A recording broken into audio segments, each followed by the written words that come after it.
प्रिय बंधुगण, भारतीय संस्कृति रे कार्तिक को पूर्णिमा मास रूपे ग्रहण करा जायछि। एही मासर अमावास्या दीपावली अमावास्या रूपे भारत में सर्वत्र विदित।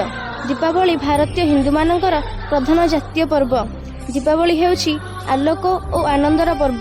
यह भारतीय नरनारी हृदय में जातीय एकता, प्रफुल्लता, सामाजिक मिलन, धर्म भावना और पवित्र भाव सृष्टि करे। यही महान पर्व सहर और पुरापल्ली रे उत्साहर सह पालित होइथाय। आसंतु देखिबा स्वामी विवेकानंद स्टडी सर्कल रे दीपावली उत्सव किभଳି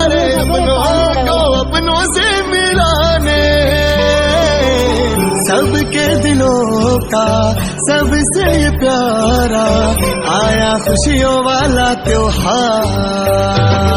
बधाई हो दिवाली की बधाई हो, बधाई हो दिवाली की बधाई। जश्नों की